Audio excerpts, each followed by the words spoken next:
ان کے ساتھی جیسے محمود الجہمی وہ گواہی دیتے ہیں کہ سفر اور جہاد کی سخت ترین راتوں میں بھی وہ تہجد کے لیے اٹھتے تھے، باقاعدگی سے تہجد پڑھتے، وضو کرتے اور تلاوت میں مشغول ہو جاتے، بلکہ کوشش کرتے کہ ہر وقت باوضو رہیں۔ یعنی ایمان صرف عبادات تک نہیں تھا، عمل میں نظر آتا تھا۔ بالکل، ان کے کردار میں، ان کے عمل میں جھلکتا تھا۔ اور یہ تعلق اتنا گہرا تھا کہ شہادت کے وقت بھی، جیسا کتاب میں آتا ہے، ان کی زبان پر سورۃ الفجر کی آیات تھیں، یا ایتھا النفس المطمئنہ، یعنی اے اطمینان والی روح۔ تو خلاصہ اگر ہم کریں تو عمر المختار کی شخصیت کئی پہلوؤں کا ایک خوبصورت امتزاج تھی۔ وہ صرف ایک جنگجو رہنما نہیں تھے، بلکہ ان میں گہرا علم بھی تھا، مضبوط کردار بھی، عملی حکمت بھی تھی، اور سب سے بڑھ کر ایک غیر متزلزل پختہ ایمان تھا۔ تو یہ کہنا غلط نہیں ہوگا کہ ان کی ابتدائی زندگی، ان کی تعلیم و تربیت، ان کا ماحول، ان سب نے مل کر انہیں اس کردار کے لیے تیار کیا جو انہوں نے بعد میں ادا کیا۔ یقیناً، بالکل۔ ان کی ذاتی پرہیزگاری، ان کے کردار کی مضبوطی، اپنی زمین اور لوگوں کی گہری سمجھ، اور وہ عقیدہ جو کبھی متزلزل نہیں ہوا، اصل میں یہی وہ ستون تھے جن پر ان کی وہ طویل مزاحمتی تحریک کھڑی ہوئی۔ یہاں ایک نقطہ ہے جو سوچنے پر مجبور کرتا ہے، جی، وہ یہ کہ کیسے ان کی یہ صحرائی حکمت عملی جو قبائلی علم اور راستوں کی پہچان سے بنی تھی، وہ ان کے گہرے مذہبی یقین کے ساتھ ملی، اور اس نے ایک ایسی قیادت کو جنم دیا جو ایک جدید طاقتور فوجی قوت کے سامنے دہائیوں تک ڈٹی رہی۔ کیا یہ محض اتفاق تھا یا یہ تربیت اور عقیدے کا ایک لازمی نتیجہ تھا؟ یہ سوال قابل غور ہے۔ آج ہم لیبیا کی تاریخ کا ایک اہم باب دیکھ رہے ہیں، اطالوی قبضے کے خلاف جو السنوسی جہاد ہوا، اور خاص طور پر عمر مختار کی قیادت۔ ہمارے پاس السنوسی جہاد اور عمر مختار کی قیادت نامی کتاب کے کچھ حصے ہیں جن سے اہم واقعات اور حکمت عملیوں کا اندازہ ہوتا ہے۔ مقصد یہ ہے کہ سمجھیں کہ یہ مزاحمت کیسے چلی، کیسے منظم ہوئی، اور کیا مشکلات آئیں۔ بالکل، اور یہ صرف آپ دیکھیں لڑائیوں کی تاریخ نہیں ہے، یہ تو ایک پوری قوم کی جدوجہد ہے۔ ان کی تنظیم، ان کے وسائل، اور پھر عمر مختار جیسی قیادت جس نے ایک جدید فوجی طاقت کو سالوں تک مصروف رکھا۔ تو ہم دیکھیں گے کہ یہ ذرائع کیا بتاتے ہیں ان کامیابیوں اور چیلنجز کے بارے میں۔ ٹھیک ہے، تو آئیے شروع کرتے ہیں بیر الغبی کی لڑائی سے۔ ذرائع کہتے ہیں کہ رمضان کا مہینہ تھا اور عمر مختار کے ساتھ کوئی 50 کے قریب مجاہدین تھے۔ بس جب اچانک 7 اطالوی بختر بند گاڑیاں آ گئیں، یہ تو تعداد اور ٹیکنالوجی کے لحاظ سے بہت ہی غیر متوقع صورتحال لگتی ہے۔ جی ہاں، بالکل غیر متوقع تھی، لیکن عمر مختار کی قیادت کی خاص بات یہی تھی، فوری رد عمل۔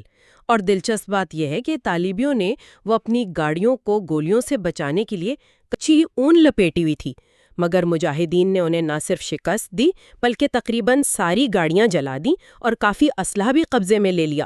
تو یہ صرف ایک چھوٹی جھڑپ نہیں تھی، اس نے شروع میں ہی حوصلے بہت بلند کر دیے اور عمر مختار کی آپ کہہ لیں قائدانہ صلاحیت کو ثابت کیا۔ یہ تو حیران کن بات ہے، 50 لوگ اور بختر بند گاڑیاں۔ اچھا، لیکن یہ مزاحمت پھر 8 سال تک کیسے چلتی رہی؟ ذرائع میں جبل الاخضر میں فوجی کیمپ قائم کرنے کا ذکر ہے، کیا یہ کوئی باقاعدہ نظام تھا؟ جی ہاں، بالکل، یہ کوئی وقتی لڑائیاں نہیں تھیں، ایک پورا منظم ڈھانچہ تھا۔ البرغیس کیمپ وہ مرکزی ہیڈ کوارٹر تھا، عمر مختار نائب سربراہ تھے، پھر یوسف بورہیل ان کے نائب تھے۔ یہاں تک کہ آپ دیکھیں عدالتی نظام بھی تھا، مالیاتی ادارے بھی قائم تھے، اور یہ جو قبائلی بنیادوں پر تنظیم تھی، یہ اصل میں ان کی ایک بڑی طاقت تھی، کیونکہ ہر کیمپ اپنے قبیلے کے افراد، سامان اور زکوٰۃ کا ذمہ دار تھا۔ زکوٰۃ کے جو فنڈز تھے وہ خفیہ کمیٹیوں کے ذریعے جہاد پر خرچ ہوتے تھے، اور اگر کوئی شہید ہوتا تو اسی قبیلے سے نیا بندہ آتا۔ اگر قبیلہ نہ دے پاتا تو فی شہید 1000 فرینک ادا کرتا تاکہ کہیں اور سے بھرتی ہو سکے۔ تو یہ نظام ان کی گہری وابستگی کو دکھاتا ہے۔ صحیح، تو تنظیم تو تھی، لیکن اتنے لمبے عرصے تک وسائل وہ کہاں سے آتے رہے ہوں گے، خاص طور پہ ایک اتنی طاقتور ریاست کے خلاف؟ جی، وسائل کا سوال بہت اہم ہے۔ اصل میں کئی ذرائع تھے۔ قبائل خود افرادی قوت، خوراک، ہتھیار یہ سب دیتے۔ زکوٰۃ ایک اہم مالی ذریعہ تھی جیسا میں نے بتایا۔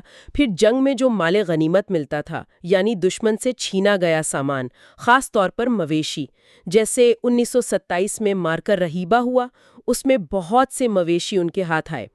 ہر خاندان وہ اپنی حیثیت کے مطابق ماہانہ بنیادوں پر کچھ نہ کچھ سامان دیتا تھا، اور مصر سے بھی امیر ادریس باقاعدگی سے قافلے بھیجواتے تھے، چاول، آٹا، چینی، کپڑے۔ ان قافلوں پر اطالوی حملے بھی کرتے تھے، لیکن مجاہدین اکثر دفاع میں کامیاب رہتے تھے۔ اور ہاں، عوام کی طرف سے ملنے والی معلومات وہ بھی بہت اہم تھی۔ اچھا، وسائل کی بات ہو گئی، لیکن ذرائع ایک بڑی جنگ کا بھی ذکر کرتے ہیں، 1927 کی الشفاتیر۔ یہ تو پچھلی جھڑپوں سے کافی مختلف لگتی ہے، اس کی کیا اہمیت تھی؟ ہاں، یہ واقعی ایک آپ کہہ لیں بڑا ٹکراؤ تھا، بہت فیصلہ کن معرکہ تھا۔ اطالوی اپنی پچھلی شکست جو رہیبہ میں ہوئی تھی اس کا بدلہ لینے آئے تھے پوری تیاری سے۔ ان کی فوج بہت بڑی تھی، کوئی 5000 فوجی، ساتھ میں ٹینک، ہوائی جہاز، جبکہ مجاہدین کی تعداد وہ 1500 سے 2000 کے درمیان تھی۔ مجاہدین نے دفاع کے لیے خندقیں کھودیں اور لڑائی سے پہلے اپنے خاندانوں کو محفوظ جگہوں پر بھیج دیا۔ کمانڈر حسین الجوائی تھے۔ لڑائی اتنی شدید تھی کہ ذرائع بتاتے ہیں مجاہدین کی رائفلیں لگاتار چلنے سے گرم ہو جاتیں تو انہیں گیلے کپڑوں سے ٹھنڈا کرنا پڑتا تھا۔ سعد العبیدی سودانی جیسے بہت بہادر لوگ تھے جنہوں نے بکرت بند گاڑیوں کو ناکارہ بنایا۔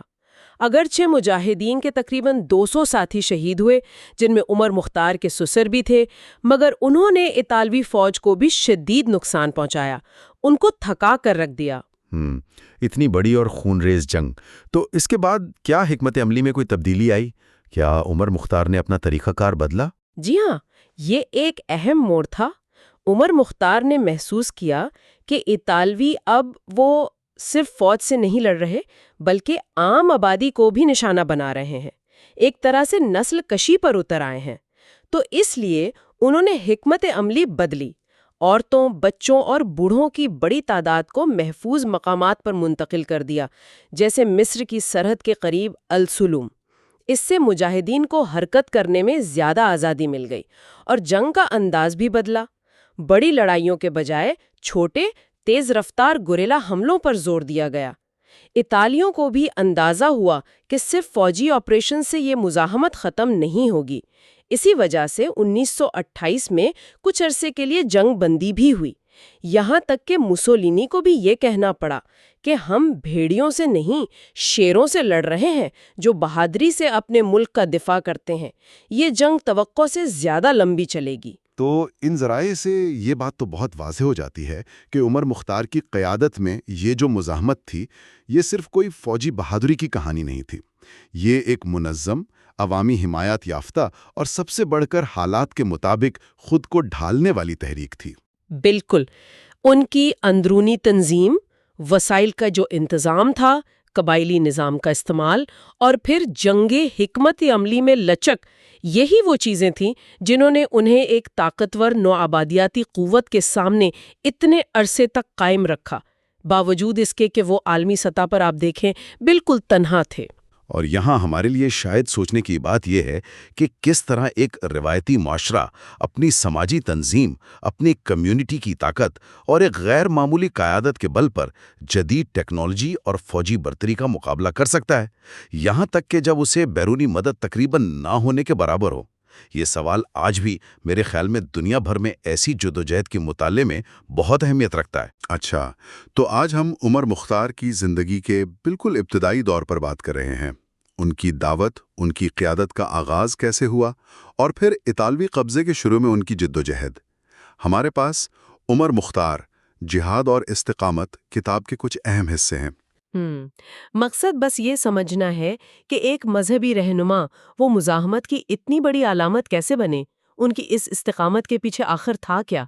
بالکل، اور یہ سفر بڑا دلچسپ ہے، یعنی یہ صرف کوئی فوجی کارروائیوں کی کہانی نہیں ہے۔ نہیں، بالکل نہیں۔ جی، بلکہ یہ ایک شخصیت کے بننے کی، ان کے عقائد کے پختہ ہونے کی اور آپ دیکھیں حالات کے مطابق ڈھلنے کی بھی کہانی ہے۔ تو دیکھتے ہیں کہ ان کے جو شروع کے تجربات تھے، انہوں نے انہیں کیسے شیپ دیا۔ تو پھر شروعات وہیں سے کرتے ہیں، ان کے دعوت کے کام سے۔ ذرائع یہ بتاتے ہیں کہ ان کی شخصیت میں بڑی مضبوطی تھی، سمجھ بوجھ تھی اور دین پھیلانے کا جذبہ تھا۔ جی ہاں، کا سمجھ لیں، دینی تعلیم بھی وہاں ہوتی تھی، سماجی رہنمائی بھی، اور اکثر قبائلی معاملات بھی وہیں سلجھائے جاتے تھے۔ اچھا، یعنی ایک کمیونٹی سینٹر جیسا۔ ہاں، کچھ ویسا ہی۔ اور زاویۃ القصور کی ذمہ داری وہ خاصی اہم تھی، کیونکہ یہ عبید قبیلے کے علاقے میں تھا، جو ایک طاقتور اور کچھ لوگ کہتے ہیں تھوڑا سرکش قبیلہ تھا۔ تو یہ تقرری صرف ایک اعزاز نہیں تھی، اصل میں یہ ان کی قیادتانہ صلاحیتوں کا ایک امتحان بھی تھا کہ کیا وہ لوگوں کو جوڑ سکتے ہیں، تنازعات حل کر سکتے ہیں۔ اور وہ کامیاب رہے اس میں؟ جی بالکل، انہوں نے یہ کام بہت خوبی سے کیا، اپنے حلم سے، صبر سے، علم سے لوگوں کا دل جیت لیا۔ یعنی قیادت کی بنیاد وہ یہیں سے پڑنی شروع ہوئی، لوگوں کو جوڑنے کی صلاحیت، اور پھر یہی صلاحیت ایک نئے میدان میں آزمائی گئی، چاڈ میں فرانسیسیوں کے خلاف جو جہاد ہوا۔ بالکل، جب فرانسیسی وہ وسطی افریقہ میں سنوسی مراکز کی طرف بڑھے تو دفاع کے لیے جو کمانڈر چنے گئے، عمر مختار ان میں شامل تھے، اور یہاں ان کی حکمت عملی بڑی منفرد تھی۔ وہ دعوت یعنی اسلام کی تبلیغ اور جہاد یعنی دفاعی جدوجہد دونوں ساتھ ساتھ لے کر چلتے تھے۔ اچھا، ایک ہاتھ میں کتاب دوسرے میں تلوار والی بات۔ جی بالکل ویسی ہی، یہ صرف لڑائی نہیں تھی، یہ ایک نظریاتی مہم بھی تھی اور عسکری بھی۔ اور اسی دوران محمد مہدی السنوسی کا وہ مشہور قول بھی سامنے آیا کہ اگر ہمارے پاس عمر مختار جیسے 10 آدمی ہوتے تو کافی تھا۔ یہ تو بہت بہت بڑی بات ہے، واقعی یہ ان کی اہمیت اور ان کی صلاحیت کو ظاہر کرتا ہے۔ اور دلچسپ بات یہ بھی ہے، دیکھیں کہ انہیں صرف جنگی قیادت نہیں سونپی گئی، بلکہ مجاہدین کے جو بیمار اونٹ تھے ان کی دیکھ بھال جیسی چھوٹی چھوٹی ذمہ داریاں بھی دی گئیں، جو انہوں نے پوری توجہ سے نبھائیں۔ یہ ان کی ہمہ جہت شخصیت کو دکھاتا ہے کہ ایک لیڈر جو ہر کام کو اہمیت دیتا ہے۔ جی، اور ذمہ داری کا احساس۔ تو چاڈ میں اپنی صلاحیتیں منوانے کے بعد وہ 1906 میں الجبل القذر واپس آئے، لیکن حالات وہاں بھی پرسکون نہیں رہے۔ پہلے تو سرحد پر انگریزوں سے کچھ جھڑپیں ہوئیں، اور پھر 1911 میں اصل طوفان آیا، اطالوی حملہ۔ اس وقت تو وہ خیال جلوہ نخلستان میں تھے؟ جی ہاں، وہیں تھے، لیکن جیسے ہی خبر ملی فوراً زاویۃ القصور پہنچی، اور عبید قبیلے سے جن کا اعتماد وہ پہلے ہی جیت چکی تھی۔ ہاں، جن کے ساتھ وہ پہلے کام کر چکے تھے۔ بالکل، ان سے 1000 سے زیادہ جنگجو اکٹھے کر لیے، اور قابل ذکر بات یہ ہے کہ عید الاضحیٰ بالکل سر پر تھی۔ اوہ ہاں۔ لیکن وہ رکے نہیں، اپنے خاندان کے ساتھ وقت نہیں گزارا، مجاہدین کے ساتھ فوراً نکل پڑے، اور قربانی بھی وہ راستے میں کی۔ ان کی آمد نے لڑنے والوں کے حوصلے بہت بلند کر دیے۔ اور جنگ کے میدان میں ان کی بہادری کی بھی مثالیں ملتی ہیں، جیسے وہ السلاوی کی جنگ کا واقعہ۔ ہاں، 1911 کی وہ جنگ، جب دشمن نے اچانک بڑا زوردار حملہ کیا تو ساتھیوں نے ان کی حفاظت کے لیے انہیں پیچھے ایک ذرا نیچی جگہ پناہ لینے کا کہا کہ آپ محفوظ رہیں۔ جی، لیکن انہوں نے انکار کر دیا۔ پھر انہیں زبردستی وہاں لے جانا پڑا۔ وہ خود خطرہ مول لینے سے بالکل نہیں ڈرتے تھے، حتیٰ کہ جو ترک فوجی افسران وہاں موجود تھے وہ بھی ان کی شجاعت اور ان کی جنگی سوجھ بوجھ کے قائل ہو گئے۔ پھر قیادت کا ایک نیا مرحلہ آیا، جب امیر محمد ادریس، جو سنوسی تحریک کے سیاسی رہنما تھے، وہ مصر چلے گئے، اور عمر مختار نے الجبل الاخضر میں مکمل فوجی کمان سنبھال لی۔ جی، انہوں نے مجاہدین کو دوبارہ منظم کرنا شروع کیا۔ اور اسی سلسلے میں وہ مارچ 1923 میں ہدایات لینے اور صورتحال بتانے مصر بھی گئے۔ وہاں ان کی استقامت کا ایک اور امتحان ہوا، ہے نا؟ اٹالوی ایجنٹوں نے ان سے رابطہ کیا۔ جی ہاں، اور بڑی پرکشش پیشکش کی کہ بنغازی یا المرج میں اطالوی نگرانی میں ایک پرسکون زندگی گزاریں، اعلیٰ عہدہ ملے گا، بھاری تنخواہ ملے گی۔ شرط کیا تھی؟ شرط صرف یہ تھی کہ یا تو وہ امیر ادریس سے تعلق توڑ دیں یا پھر اطالویوں کے ماتحت آ جائیں، ان کے ساتھ مل جائیں۔ اور ان کا جواب؟ ان کا جواب وہی تھا جو ان کے کردار کا خلاصہ ہے: میں اللہ کی پناہ مانگتی ہوں کہ میں کبھی اطالویوں کا ایجنٹ بنوں اور لوگوں کو ہتھیار ڈالنے پر مجبور کروں۔ یہ انکار بہت واضح تھا، بالکل تو ٹوک۔ یہاں تک کہ سننے میں آیا ہے ان کے اپنے قبیلے کے کچھ لوگوں نے انہیں عمر کا واسطہ دیا کہ آپ بس کریں، لڑائی چھوڑ دیں۔ اس پر تو وہ ناراض ہو گئے تھے۔ جی بالکل، انہوں نے کہا جو مجھے اس راستے سے ہٹانا چاہتا ہے وہ میرا دشمن ہے۔ ان کے نزدیک یہ جدوجہد کوئی ذاتی معاملہ نہیں تھا، یہ ایک دینی فریضہ تھا، اور وہ تو شہادت کے متمنی تھے۔ اور یہ یقین قرآن و سنت سے آتا تھا؟ جی، ان کی پوری تربیت اسی پر تھی۔ مصر میں ہی امیر ادریس اور عمر مختار نے آئندہ کی حکمت عملی بھی طے کر لی کہ امیر مصر سے سیاسی محاذ سنبھالیں گے، دباؤ ڈالیں گے، اور عمر مختار الجبل الاخضر میں عسکری مزاحمت جاری رکھیں گے۔ اور حیرت کی بات یہ ہے کہ جب عمر مختار مصر میں تھے بھی، تب بھی لیبیا میں ان کے مجاہدین نے کچھ کامیابیاں حاصل کیں، جیسے بیر بلال اور البریقہ میں۔ ہاں، یہ مجاہدین کے جذبے کو ظاہر کرتا ہے کہ قیادت کی غیر موجودگی میں بھی وہ لڑتے رہے، لیکن ان کامیابیوں کے باوجود مجموعی طور پر اٹالویوں کا دباؤ بڑھتا جا رہا تھا، اور اپریل 1923 تک وہ اجدابیہ جیسے اہم مقام پر قبضہ کر چکے تھے۔ تو جدوجہد واقعی بہت کٹھن تھی۔ تو اگر ہم ان ابتدائی سالوں کا خلاصہ کریں تو عمر مختار صرف ایک فوجی کمانڈر نہیں تھے، وہ ایک مبلغ تھے، ایک منتظم تھے، قبائل کو جوڑنے والے رہنما تھے، اور سب سے بڑھ کر ایک ایسے شخص تھے جن کا ایمان وہ غیر متزلزل تھا، اور جنہوں نے بیرونی قبضے کے خلاف مزاحمت کو اپنا دینی فرض سمجھا۔ بالکل، ذاتی مفاد یا کسی قسم کے سمجھوتے سے مکمل انکار اور شہادت کی آرزو، یہی چیزیں ان کی اتنی طویل اور کٹھن جدوجہد کی بنیاد بنی۔ اور یہ ہمیں سوچنے پر مجبور کرتا ہے نہیں کہ وہ کون سی اندرونی طاقت ہوتی ہے جو گہرے مذہبی عقائد اور اصولوں سے پیدا ہوتی ہے، جو کسی فرد کو یا کسی تحریک کو بظاہر بالکل ناممکن حالات میں بھی اتنی استقامت اور اتنی توانائی بخشتی ہے۔ آج ہمارے ذرائع ہمیں عمر المختار، صحرا کے شیر کی شخصیت کی گہرائی میں لے جا رہے ہیں، خاص طور پر ان کی حیرت انگیز بہادری اور دریا دلی کے حوالے سے۔ جی بالکل، عمر المختار یعنی 1858 سے 1931 تک ان کی کہانی واقعی غیر معمولی ہے۔ ایک عالم دین سے گوریلا کمانڈر تک کا سفر۔ بالکل، اور تقریباً 2 دہائیوں تک مشرقی لیبیا میں اطالوی نوآبادیاتی طاقت کے خلاف مزاحمت کی قیادت کی۔ تو یہ جو واقعات ہیں نا، یہ ان کی شخصیت کے جوہر کو سامنے لاتے ہیں۔ اچھا، تو آئیے شروع کرتے ہیں۔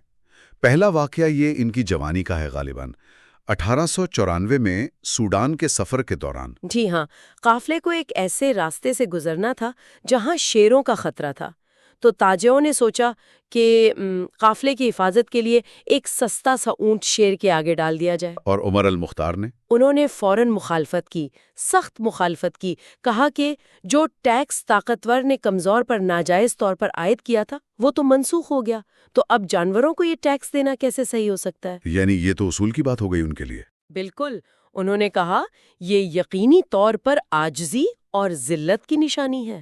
پھر کیا کہا؟ انہوں نے کہا اگر شیر ہمارے راستے میں آیا تو ہم اپنے ہتھیاروں سے اس کا مقابلہ کریں گے۔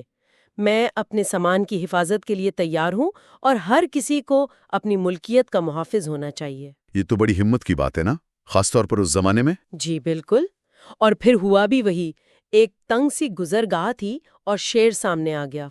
ایک تاجر تو دگ گیا، اس نے کہا بھی کہ میرا اونٹ لے لو۔ لیکن عمر المختار نے؟ انہوں نے اپنی یونانی ساختہ رائفل نکالی اور فائر کیا۔ پہلا فائر وہ مہلک نہیں تھا۔ اچھا؟ جی، مگر جب شیر نے حملہ کرنے کی کوشش کی نا، تو دوسری گولی نے اسے وہیں ڈھیر کر دیا۔ اور پھر وہ قصہ کہ انہوں نے کھال اتارنے پر اصرار کیا؟ جی ہاں، تاکہ دوسرے قافلے جو وہاں سے گزرے وہ دیکھیں اور ان کا خوف کم ہو، ایک طرح سے مثال قائم کرنا۔ یہ تو خود ایک بہادری کا عمل ہے، لیکن اس سے بھی زیادہ حیران کن بات تو شاید بعد میں ہوئی۔ انہوں نے کوئی فخر نہیں کیا۔ کیا کہا انہوں نے؟ انہوں نے کہا، اے بیٹے، کیا تم چاہتے ہو کہ میں اپنے شکار پر فخر کروں؟ کیا تم ایک کیڑے کو مارنے سے پہلے فخر کرتے ہو؟ کیا بات ہے، شیر کو مارنا ایک کیڑے مارنے جیسا، یہ تو کمال کی تواضع ہے۔ یہی ان کے کردار کی خاصیت تھی۔ انہوں نے فوراً کامیابی کا صحرا اللہ کو دیا اور قرآن کی آیت پڑھی، اور تم نے نہیں پھینکا جب تم نے پھینکا بلکہ اللہ نے پھینکا، یعنی سورۃ الانفال کی آیت 17۔ جی، یہ صرف ایمان نہیں، یہ ان کی پوری سوچ کو ظاہر کرتا ہے۔ کامیابی ہو یا ناکامی، وہ اسے اپنی ذات سے نہیں جوڑتے تھے بلکہ اللہ کی مرضی سے۔ شاید اسی لیے وہ اتنے ثابت قدم رہے۔ یقیناً وہ اکثر حضرت یوسف علیہ السلام کی دعا اور ذوالقرنین کے قصے کا حوالہ بھی دیتے تھے۔ مطلب ہر خوبی، ہر کامیابی اللہ کی دین ہے۔ لیکن یہ بہادری صرف جانوروں تک تو محدود نہیں تھی نا، اصل امتحان تو قابض افواج کے خلاف تھا۔ بالکل، اطالوی اور فرانسیسی افواج کے خلاف ان کی جدوجہد تو سب جانتے ہیں۔ وہ واقعہ ہے نا جب شریف الغرانی نے جنگ بندی کی کوشش کی تھی؟ جی، اطالویوں کے دباؤ پر عمر المختار نے انہیں خط لکھا تھا۔ ہاں، اور اس خط کے الفاظ وہ ان کے عزم کا منہ بولتا ثبوت ہے۔ انہوں نے لکھا، جہاں تک میرا اور میرے مجاہدین بھائیوں کا تعلق ہے، ہم ان یعنی محمد ادریس سنوسی کے سپاہیوں کا ایک حصہ ہیں۔ یعنی اپنی قیادت سے وفاداری کا اظہار۔ جی، اور پھر کہا، ہم اللہ اور اپنے ملک کے دشمنوں سے لڑنے کے سوا کوئی کام نہیں رکھتے۔ اور وہ حصہ بھی تھا جہاں وہ کہتے ہیں کہ ہمیں ان کے ہوائی جہازوں، توپوں، ٹینکوں سے ڈر نہیں لگتا۔ بالکل، چاہے وہ اطالوی ہوں، افریقی ہوں یا کچھ لیبیائی غدار، ہمیں اس زہر کی بھی پرواہ نہیں جو انہوں نے کچھ کنووں میں ڈالا ہے۔ اور آخر میں ہم اللہ کے سپاہی ہیں اور اللہ کے سپاہی غالب آنے والے ہیں۔ یہ الفاظ، یہ صرف الفاظ نہیں، یہ ان کا یقین تھا۔ واقعی یہ گہرے ایمان اور مقصد سے وابستگی کا ثبوت ہے۔ اچھا، آپ نے شروع میں سخاوت کا بھی ذکر کیا تھا۔ بہادری اور سخاوت کا کیا تعلق ہے یہاں؟ دیکھیں، اکثر بہادر لوگ فیاض بھی ہوتے ہیں۔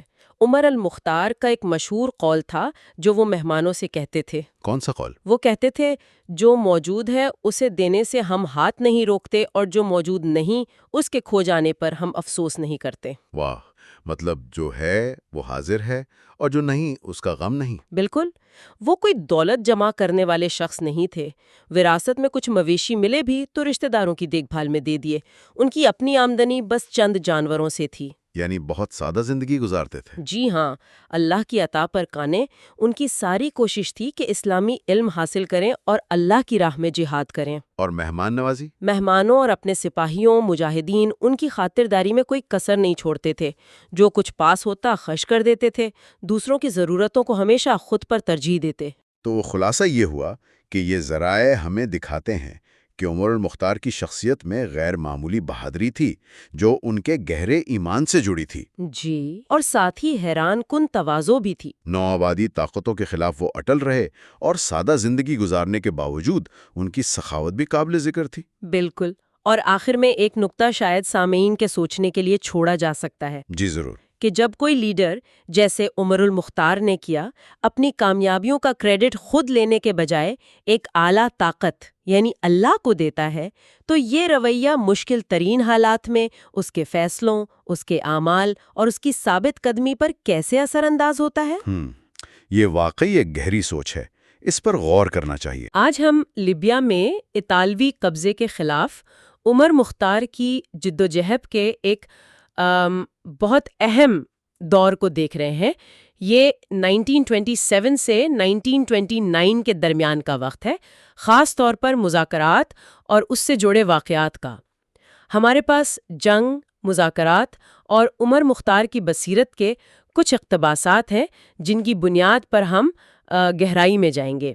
ہم عمر مختار کی قیادت، ان کی ذاتی قربانیوں اور اطالویوں کے ساتھ جو پیچیدہ بات چیت ہوئی اسے سمجھنے کی کوشش کریں گے، اور یہ بھی کہ انہیں صرف میدان جنگ میں ہی نہیں، ذاتی سطح پر بھی بڑے صدموں سے گزرنا پڑا۔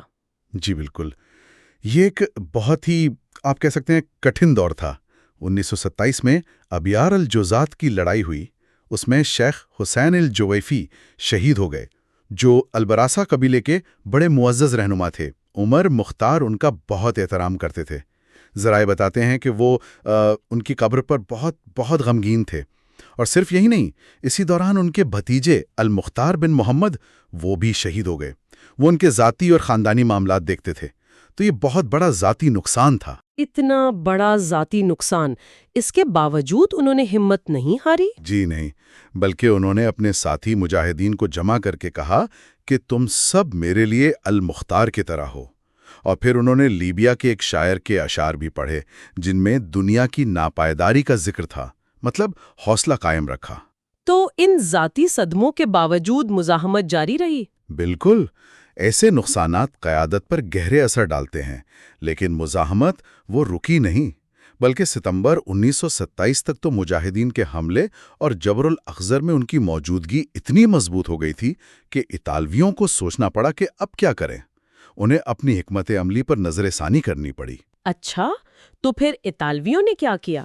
اسی پس منظر میں دسمبر 1928 اور جنوری 1929 میں اطالوی حکومت میں کچھ بڑی تبدیلیاں ہوئیں اور مارشل بادولیو کو طرابلس اور برقہ دونوں کا حکمران بنا کر بھیجا گیا۔ اچھا، یہ مارشل بادولیو، ان کی کیا حکمت عملی تھی؟ باجولیوں کی حکمت عملی کافی شاطرانہ تھی، دوہری چال تھی اس کی۔ ایک طرف تو اس نے فوج کو گوریلا جنگ کے لیے نئے سرے سے منظم کیا، پہاڑی علاقوں تک سڑکیں بنوائیں تاکہ فوج آسانی سے پہنچ سکے، اور دوسری طرف اس نے مذاکرات کا ڈرامہ شروع کیا۔ ڈرامہ؟ یعنی مذاکرات سنجیدہ نہیں تھے؟ بظاہر نہیں، اس کا اصل مقصد تو یہ تھا کہ مجاہدین کو ختم کرنے کا جو اس کا حتمی منصوبہ تھا اس کے لیے وقت مل جائے۔ اس نے ایک عام معافی کا اعلان بھی کیا ہتھیار ڈالنے والوں کے لیے، ہوائی جہازوں سے پرچے گرائے گئے، لیکن ساتھ ہی یہ دھمکی بھی دی کہ جو نہیں مانے گا اسے سخت سزا ملے گی۔ یہ ایک طرح کی نفسیاتی جنگ بھی تھی۔ تو یہ پیشکش ایک چال تھی، لیکن مجاہدین کے حملے تو جاری رہے ہوں گے؟ جی ہاں، حملے جاری رہے، اور اسی دباؤ کی وجہ سے باجولیوں کو مذاکرات کی میز پر آنا پڑا۔ اس کے ایک افسر کرنل پیریلا نے ملاقات کی درخواست کی، لیکن پھر عین عید الفطر کے دن جب مجاہدین نماز پڑھ رہے تھے ان پر حملہ کر دیا۔ یہ تو سری دھوکہ تھا۔ یہ تو بہت ہی دھوکہ دہی ہے۔ پھر بھی مذاکرات ہوئے؟ جی، مجاہدین نے وہ حملہ پسپا کر دیا، لیکن اس واقعے کے بعد بھی ایک لمبا سلسلہ شروع ہوا مذاکرات کا۔ عمر مختار نے سب سے پہلے محمد رضا السنوسی کی رہائی کا مطالبہ رکھا۔ وہ سنوسی تحریک کے اہم رہنما تھے۔ اطالویوں نے یہ مطالبہ مان لیا، شاید وہ دکھانا چاہتے تھے کہ وہ سنجیدہ ہیں۔ لیکن کیا مذاکرات آگے بڑھے؟ کئی ملاقاتیں ہوئیں مختلف جگہوں پر، علی العبیدی کے گھر، ثانیت القبقاب، الشلیونی، بیر مغارہ، لیکن کوئی ٹھوس نتیجہ نہیں نکلا۔ اطالوی وہی پرانی باتیں کر رہے تھے۔ عمر مختار کو ملک بدر ہونے یا تنخواہ لے کر برکھا میں رہنے کی پیشکش کی۔ یہ تو توہین آمیز پیشکشیں تھیں۔ بالکل، اور عمر مختار نے انہیں سختی سے رد کر دیا۔ کاندولا میں ایک ملاقات کے دوران تو انہیں گرفتار کرنے کی بھی کوشش کی گئی، لیکن وہ ہوشیار تھے۔ تو اطالویوں کا رویہ مسلسل ٹال مٹول اور بدنیتی پر مبنی رہا۔ جی، ایسا ہی لگتا ہے۔ پھر 22 مئی 1929 کو ایک اہم میٹنگ ہوئی۔ اس میں اطالویوں نے باقاعدہ اپنی شرائط پیش کیں، جیسے سنوسی خاندان حکومت کی نگرانی میں واپس آ سکتا ہے، زاویوں کا احترام کیا جائے گا۔ یہ تو مثبت لگ رہی ہیں کچھ باتیں۔ ہاں، لیکن اس میں کچھ بہت بنیادی مسئلے تھے، مثلاً نصف ہتھیار واپس کرنے کی شرط اور قرآنی اسکولوں پر حکومتی کنٹرول۔ عمر مختار نے یہ دونوں شرطیں فوراً مسترد کر دیں۔ ان کے لیے ہتھیار اور مذہبی تعلیم پر کنٹرول یہ اپنی شناخت اور آزادی کا معاملہ تھا۔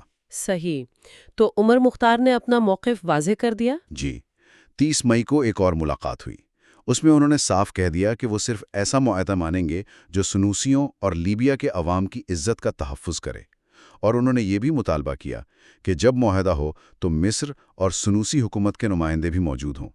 انہوں نے اطالویوں کو ان کے پچھلے مظالم بھی یاد دلائے جو انہوں نے ابیدات اور اواکیر قبائل کے ساتھ کیے تھے، یعنی وہ ان پر اعتبار نہیں کرتے تھے۔ اس کے بعد وہ مشہور ملاقات ہوئی، سیدھی رہوما والی۔ جی، 19 جون 1929 کو یہ بہت اہم تھی کیونکہ اس میں خود بادولیو موجود تھا۔ یہاں عمر مختار نے اپنی حتمی شرائط پیش کی: لیبیا کے عوام کی شناخت، ان کا مذہب، ان کی زبان، ان سب کا تحفظ، اسلامی تعلیم کے لیے الگ اسکول، جو جائیدادیں ضبط کی گئی تھیں ان کی واپسی، ہتھیار رکھنے کا حق اور اسلامی شریعت کا نفاذ۔ یہ تو بہت جامع مطالبات تھے، اطالویوں نے مان لیے؟ حیرت انگیز طور پر ذرائع کے مطابق بظاہر اطالویوں نے یہ شرائط مان لیں اور 2 مہینے کی جنگ بندی پر اتفاق ہو گیا۔ لیکن کیا یہ جنگ بندی قائم رہی؟ مجھے شک ہے۔ آپ کا شک بجا ہے۔ بادولیوں نے فوراً ہی وعدہ خلافی کی۔ اس کا منصوبہ تو مجاہدین کو ختم کرنے کا ہی تھا۔ اطالویوں نے مجاہدین میں پھوٹ ڈالنے کی کوششیں تیز کر دیں اور پھر یہ اصرار کیا کہ حتمی معاہدے پر دستخط بنغازی میں ہوں گے۔ بنغازی میں؟ وہاں کیا ہوا؟ الحسن بن رضا سنوسی، جو سنوسی خاندان کے تھے، وہ وہاں گئے، لیکن وہاں وہ اطالویوں کے حامی کچھ لیبیائی عناصر کے اثر میں آ گئے، اور انہوں نے ایک ایسے معاہدے پر دستخط کر دیے جو عمر مختار کے مطالبات سے بالکل مختلف تھا۔ وہ تقریباً 300 جنگجوؤں کے ساتھ الگ بھی ہو گئے۔ یہ ایک بڑا دھچکا تھا۔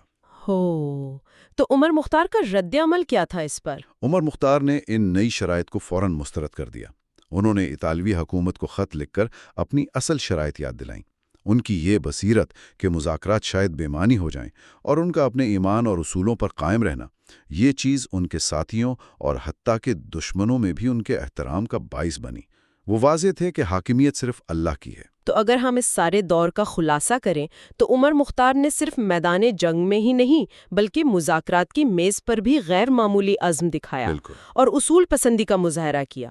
وہ اپنے لوگوں کی مذہبی اور قومی شناخت کے لیے لڑ رہے تھے۔ بالکل، یہ واقعات ہمیں بتاتے ہیں کہ قابض طاقتوں کے ساتھ مذاکرات کتنے پیچیدہ ہو سکتے ہیں۔ وعدہ خلافی کا خطرہ ہمیشہ رہتا ہے، اور اصولوں پر قائم رہنا کتنا مشکل مگر کتنا اہم ہوتا ہے۔ عمر مختار کا ایمان اور حالات کی سمجھ، یہی ان کی حکمت عملی کی بنیاد تھی۔ وہ حقیقت پسند تھے۔ آخر میں ایک سوال ذہن میں آتا ہے جو شاید ہمارے سننے والوں کے لیے بھی غور طلب ہو۔ ذرائع بار بار بتاتے ہیں کہ عمر مختار مذاکرات میں اطالویوں کی پچھلی وعدہ خلافیوں کا ذکر کرتے تھے، تو اس تلخ تجربے کے باوجود وہ بار بار مذاکرات کی میز پر کیوں آتے رہے؟ کیا یہ صرف وقت حاصل کرنے کی ایک چال تھی ان کی طرف سے بھی، یا اس میں کہیں نہ کہیں اپنے لوگوں کے لیے امن کی کوئی بہت دھندلی سی امید بھی شامل تھی؟ یہ سوچنے کی بات ہے۔ السلام علیکم۔ آج ہم ایک اہم تاریخی باب پر نظر ڈال رہے ہیں۔ لیبیا میں عمر مختار کی جدوجہد، خاص طور پر 1929 سے 1931 کا وہ مشکل دور جب اطالوی حکمت عملی زیادہ شفاف ہو گئی۔ وعلیکم السلام۔ جی بالکل، اور ہماری گفتگو کا مرکز آخری پکار عمر مختار کی جدوجہد کے اقتباسات ہوں گے۔ تو شروع کرتے ہیں 1929 سے، جب عمر مختار نے اپنا مشہور خطاب میں اطالوی عزائم سے خبردار کیا تھا۔ جی، وہ خطاب جو مصر تک پہنچا، وہ صرف الفاظ نہیں تھے بلکہ ایک واضح اعلان تھا کہ وہ آزادی تک لڑیں گے۔ وہ سمجھ گئے تھے کہ اطالویوں کے وعدے وہ قابل اعتبار نہیں ہیں۔ اور ایسا ہوا بھی۔ اطالویوں نے وعدے توڑے، جیسے الحسن رضا کے ساتھ ہوا۔ انہیں 1930 میں گرفتار کیا گیا، پھر جلا وطن کر دیا گیا۔ بالکل، اور اس قسم کے واقعات نے مزاحمت کو آپ کہہ لیں ایک نئی توانائی بخشی۔ خاص طور پر الاخضر پہاڑی علاقے میں لڑائی تیز ہو گئی۔ اطالویوں نے فضائی بمباری بھی کی، لیکن مجاہدین ڈٹے رہے۔ پھر مارچ 1930 میں ایک بڑی تبدیلی آئی، جنرل گرازیانی کی آمد۔ ہاں، روڈولفو گرازیانی، اس کی شہرت تو پہلے ہی تھی، فضان میں اس کی صفاکی کی وجہ سے، اور اسے مسولینی کی پوری حمایت حاصل تھی۔ برقع کا گورنر بن کر آیا تھا، اور آتے ہی اس نے اپنے ارادے واضح کر دیے۔ کیا تھے اس کے بنیادی احکامات؟ دیکھیں، اس کا منصوبہ بڑا جامع تھا۔ اول تو عوام اور مجاہدین کے رابطے مکمل ختم کرنا۔ دوم، سنوسی تحریک جو وہاں کی سماجی اور مذہبی بنیاد تھی، اس کا اثر ختم کرنا۔ اچھا۔ جی، پھر مصر سے جو مدد آ رہی تھی اس کا راستہ بند کرنا، اور ساتھ ہی بے پناہ فوجی دباؤ ڈالنا۔ اور اس نے بنغازی میں آ کر دھمکی بھی تو دی تھی۔ ہاں، وہ مشہور دھمکی کہ لوگوں کے پاس 3 ہی راستے ہیں، بندرگاہ میں جہاز یعنی جلاوطنی، پھانسی گھاٹ، یا پھر فوجی کی گولی، یعنی کوئی مفاہمت کی گنجائش ہی نہیں چھوڑی۔ لیکن کیا اطالوی حکومت اس سب سے خوش تھی؟ اتنا خرچہ، اتنی سختیاں؟ نہیں، بظاہر نہیں۔ ذرائع بتاتے ہیں کہ اخراجات بہت زیادہ تھے اور مایوسی بڑھ رہی تھی۔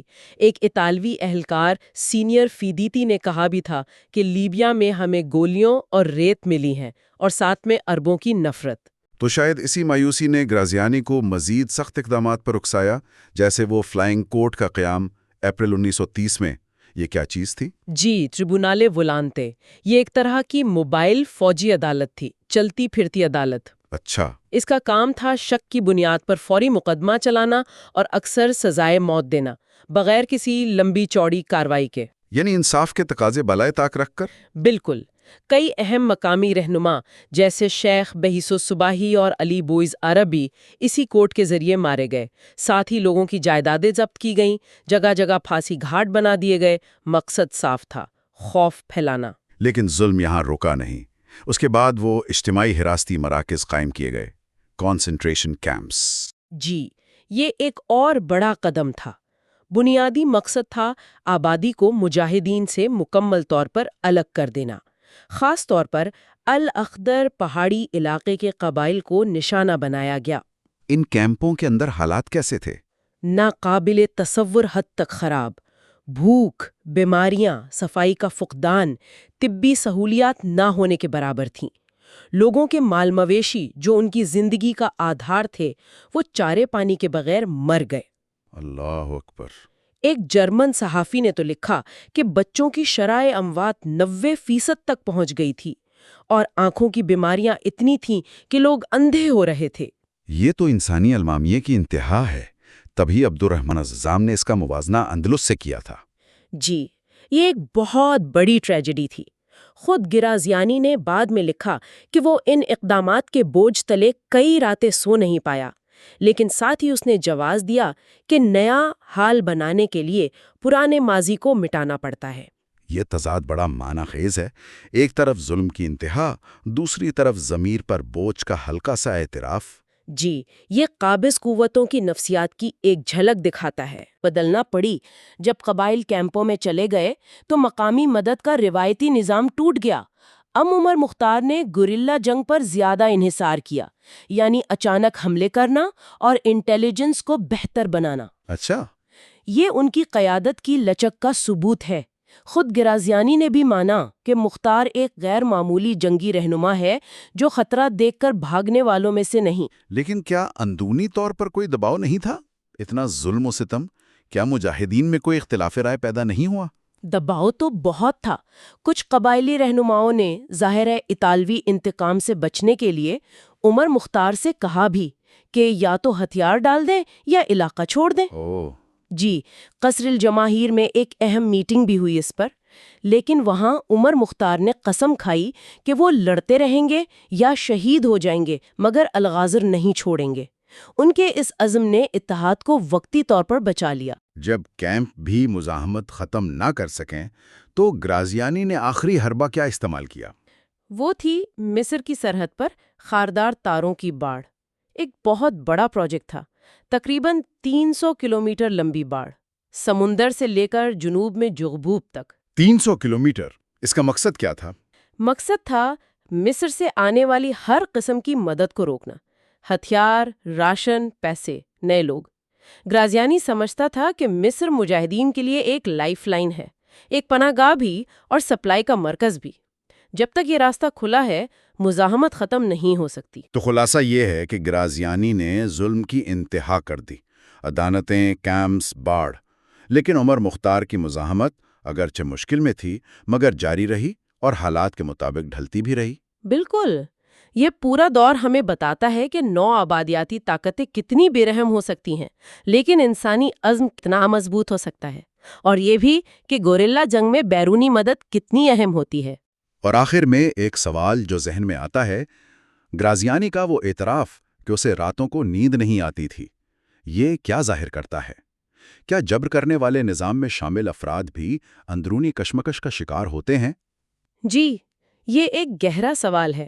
شاید یہ انسانی فطرت کی پیچیدگی کی طرف اشارہ کرتا ہے، یا پھر یہ کہ تاریخ کا فیصلہ ظالم کو ہمیشہ بے چین رکھتا ہے۔ اس پر ضرور سوچنا چاہیے۔ آج ہم ایک اہم موضوع پر بات کر رہے ہیں۔ لیبیا میں اطالوی قبضے کے خلاف جو جدوجہد ہوئی، اس پر مبنی کچھ اقتباسات کا گہرائی سے جائزہ لیں گے۔ جی، یہ مواد جدوجہد، قربانی اور مزاحمت، عمر المختار کا ورثہ نامی دستاویز سے لیا گیا ہے۔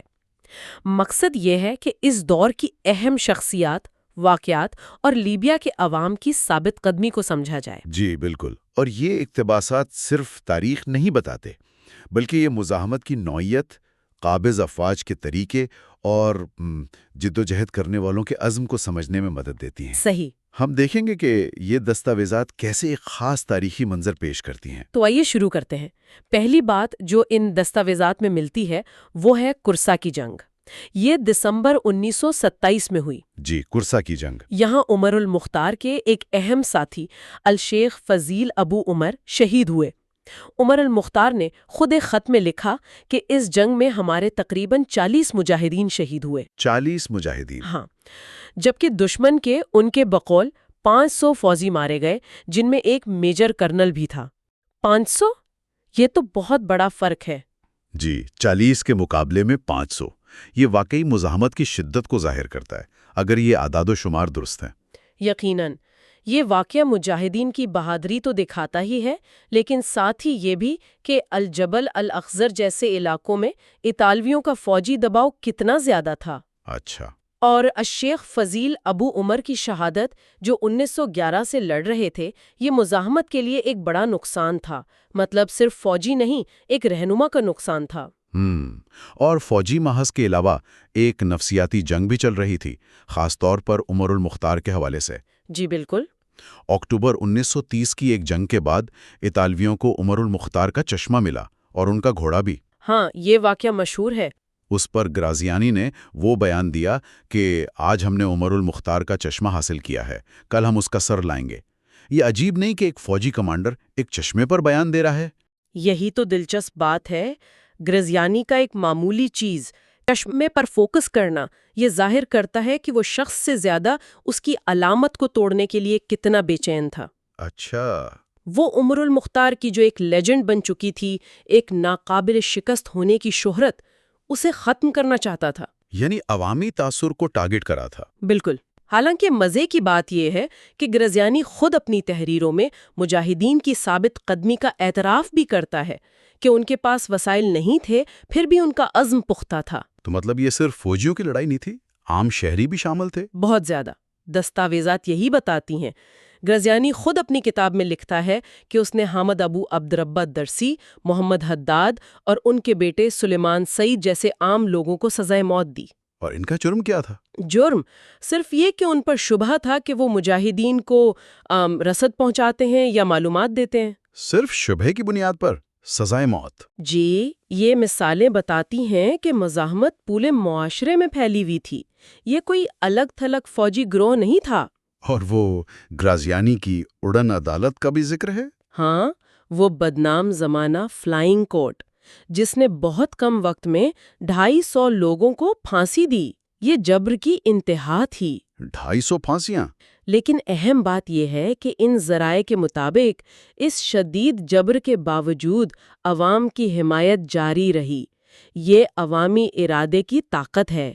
جبر کی بات چل رہی ہے تو الکفرا پر قبضے کا منصوبہ بھی تو تھا، برقہ کے قبائل کو کیمپوں میں بند کرنے کے بعد۔ جی، کیمپوں میں بند کرنا اور پھر مصر سے رابطہ کاٹنے کے لیے وہ خاردار تار لگانا۔ اس کے بعد الکفرا کا نمبر آیا۔ وہاں ایک بڑی جنگ ہوئی، اطالوی فضائیہ کے 20 سے زیادہ طیارے بھی شامل تھے۔ ہاں، گرازیانی نے خود اس مہم پر تقریباً 45 صفحات لکھے ہیں۔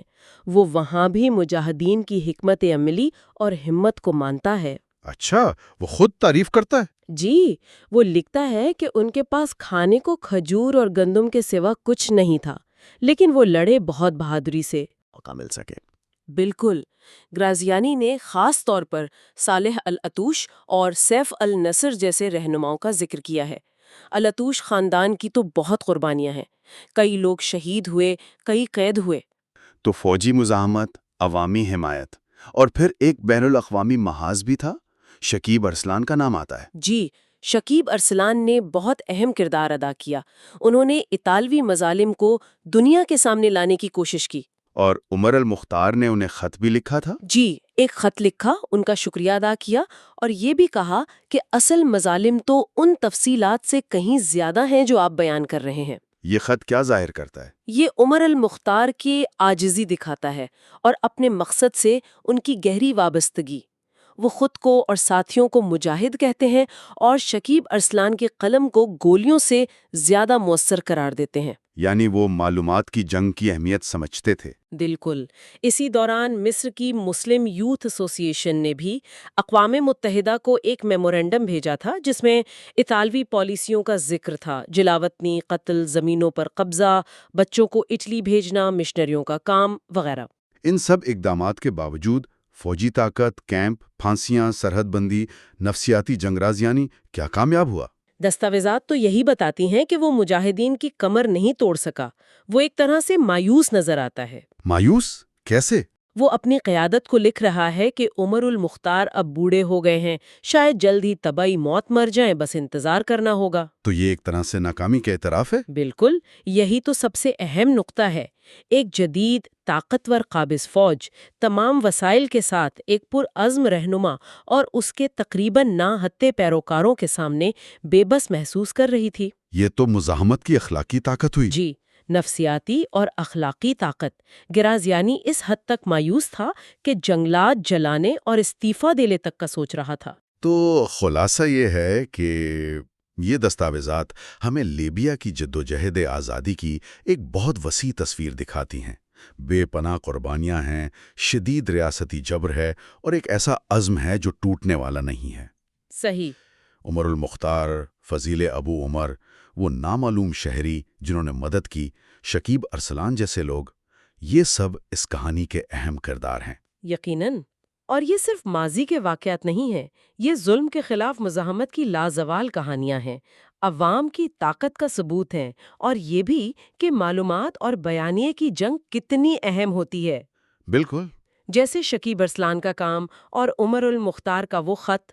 اور آخر میں ایک سوال جو ذہن میں چھوڑ جاتے ہیں یہ دستاویزات، کہ اس تاریخی جدوجہد میں جو مزاحمت اور جبر کے طریقے بیان ہوئے ہیں، وہ آج کے دور میں قبضے یا جبر کے خلاف ہونے والی جدوجہدوں کے بارے میں ہماری سمجھ کو کیسے متاثر کرتے ہیں؟ جی، یہ ایک بہت اہم سوال ہے غور کرنے کے لیے۔ تو آج ہم لیبیا کے عظیم مجاہد عمر المختار، ان کی زندگی کے آخری ایام پر ایک گہری نظر ڈال رہے ہیں۔ جی بالکل۔ ہمارے پاس جو معلومات ہیں وہ خاص طور پر ان کی گرفتاری، وہ جو عدالتی کارروائی ہوئی اور پھر شہادت تک کے واقعات کا احاطہ کرتی ہیں۔ جی ہاں۔ مقصد یہی ہے کہ سمجھیں کہ ان لمحات نے ان کی شخصیت اور ان کی جدوجہد کی جو میراث ہے اسے کیسے بنایا۔ بالکل۔ اور یہ دستاویزات یہ صرف واقعات نہیں بتاتی، بلکہ عمر المختار کا کردار، ان کے ایمان کی پختگی اور قابض اطالوی فوج کے خلاف جو ان کی غیر متزلزل مزاحمت تھی، اس پر روشنی ڈالتی ہیں۔ اچھا۔ ہم دیکھیں گے کہ کیسے آخری لمحات میں بھی ان کا عزم قائم رہا۔ یہ صرف تاریخ نہیں، ایک سبق ہے۔ ان ذرائع میں ایک بہت دلچسپ پہلو محمد اسد کا ذکر ہے۔ احمد الشریف نے انہیں بھیجا تھا کہ جا کر مجاہدین کے حالات دیکھیں۔ جی، محمد اسد۔ اور اسد نے عمر المختار سے جو ملاقات کی اس کا نقشہ بڑا جاندار کھینچا ہے۔ وہ لکھتے ہیں، درمیانہ قد، مضبوط جسم، سفید داڑھی، چال میں تھکاوٹ۔ ہاں، مگر آنکھوں میں؟ ہاں، آنکھوں میں وہ خطرات سے شناسائی اور ایک عجیب سی آپ کہیں درد بھری بہادری۔ یہ صرف حلیہ نہیں ہے، یہ ان کی شخصیت کی گہرائی ہے۔ بالکل درست۔ اور اسی ملاقات میں کفرا کے دخلستان کا منصوبہ زیر بحث آیا تھا۔ خیال تھا کہ اسے مزاحمت کا نیا مرکز بنایا جائے۔ لیکن پھر المختار نے بتایا کہ جی، المختار کا انکشاف کہ کفرا پر تو اطالوی قبضہ ہو چکا ہے، یہ ایک بڑا دھچکا تھا۔ اور وہاں سے جو ایک شخص بچ نکلا تھا، اس نے جو کہانی سنائی وہ تو رونگٹے کھڑے کر دیتی ہے۔ ہاں، وہ بہت ہولناک تفصیلات ہیں۔ بختر بند گاڑیاں، ہوائی جہازوں سے بمباری، قتل عام، عورتوں کی بے حرمتی، اور وہ قرآن پاک کی بے حرمتی کا واقعہ۔ جی، اور علماء کو ہوائی جہاز سے پھینکنا، یہ صرف فوجی کارروائی نہیں تھی، یہ نفسیاتی جنگ تھی، تذلیل تھی۔ اس سب کے باوجود اور محمد اسد نے مشورہ بھی دیا کہ مصر پسپائی اختیار کر لیں۔ المختار کا جواب بڑا اہم ہے۔ بہت اہم۔ انہوں نے کہا، ہم لڑ رہے ہیں کیونکہ یہ ہمارے دین اور آزادی کا تقاضا ہے۔ مطلب کوئی دوسرا راستہ نہیں؟ ان کے نزدیک نہیں، جب تک حملہ آوروں کو نکال باہر نہ کریں یا مر نہ جائیں۔ یہ ان کا فلسفہ تھا، فرض کی ادائیگی۔ پھر وہ گرفتاری کا لمحہ آ گیا، الجبل الاخضر میں۔ جی، دریا پار کرتے ہوئے۔ ان کے ساتھ محافظ بھی کم تھے اس دن، صرف 40 سوار۔ تو گھیر لیے گئے۔ ہاں، اطالوی فوج نے گھیرا ڈال دیا، شدید لڑائی ہوئی، وہ زخمی بھی ہوئے، گھوڑا گرا، بازو پھنس گیا اور پھر ایک غدار نے شناخت کر لیا۔ اور یہ بات بھی قابل غور ہے کہ ان کا دشمن جنرل گرازیانی وہ بھی ان کے کردار کا معترف تھا۔ جی بالکل، اس نے لکھا کہ المختار اپنے مقصد پر یقین رکھنے والے سخت مذہبی رہنما تھے۔ اور فتح کے وقت رحم دل بھی۔ ہاں، یہ بھی کہا گرازیانی کا یہ کہنا کہ ان کا واحد جرم یہ تھا کہ وہ ہم سے نفرت کرتے تھے، یہ ایک قابض کا اعتراف ہے۔ پھر بنغازی جیل میں ان کا رویہ وہ بھی ان کی شخصیت دکھاتا ہے۔ جی، وہ جیلر والا واقعہ، جب پوچھا گیا تو جواب دیا، اسے بتاؤ، مجھے معلوم ہے کہاں بیٹھنا ہے۔ خودداری قائم رہی۔ قید میں بھی وہی وقار۔ بالکل۔ اور گرازیانی سے جب سامنا ہوا وہ مکالمہ، جب گرازیانی نے پوچھا کہ اٹلی کے فاشسٹ حکومت سے اتنی شدت سے کیوں لڑے، تو جواب تھا، میرا مذہب مجھے لڑنے کا حکم دیتا ہے، سادہ اور دو ٹوک۔ اور جب وسائل کی کمی کا تانا دیا تو کہا، مقصد تمہیں ملک سے نکالنا ہے، دفاع ہم پر فرض ہے، فتح یا شکست اللہ کی طرف سے ہے۔ کیا کمال کا توکل ہے۔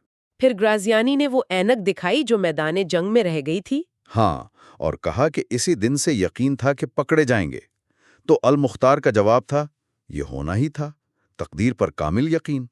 گرازیانی نے خود لکھا کہ وہ المختار کے جلال سے اتنا مروب ہوا کہ اس کے ہونٹ کانپنے لگے۔ جی، یہ ایک غیر معمولی اعتراف ہے، یہ جسمانی نہیں، اخلاقی برتری تھی۔ پھر 15 ستمبر 1931 وہ نام نہاد مقدمہ۔ جی، رسمی کاروائی، نتیجہ تو پہلے سے طے تھا، پھانسی کی جگہ بھی تیار تھی۔ لیکن ان کے سرکاری وکیل نے بھی ہمت دکھائی۔ ہاں، کیپٹن لونٹانو، اس نے کہا کہ یہ اس سرزمین کا بیٹا ہے، قابض کو دشمن سمجھنا اور لڑنا اس کا فطری حق ہے، تاریخ کا فیصلہ بڑا برہم ہوتا ہے۔ بہت بڑی بات کہی اس نے۔ مقدمہ کتنی دیر چلا؟ بس سوا گھنٹہ، رسمی کاروائی تھی۔ اور جب سزائے موت سنائی گئی تو المختار کا جواب تھا، اصل انصاف اللہ کا ہے، تمہارا جعلی نہیں، انا للہ و انا الیہ راجعون۔ یہ ان کے ایمان کی گہرائی تھی۔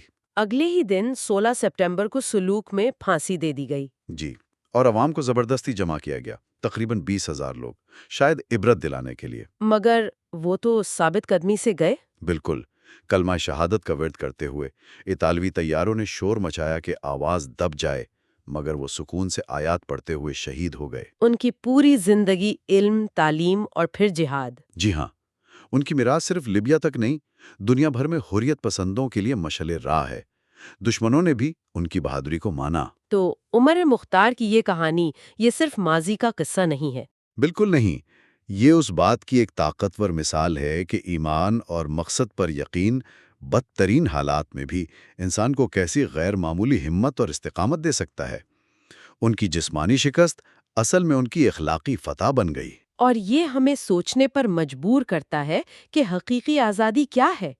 کیا یہ صرف جسمانی قید سے نجات ہے یا انتہائی مشکل حالات میں بھی اپنے اصولوں پر ڈٹے رہنے کی صلاحیت؟ عمر المختار کی زندگی یہ سوال ہمارے سامنے چھوڑ جاتی ہے۔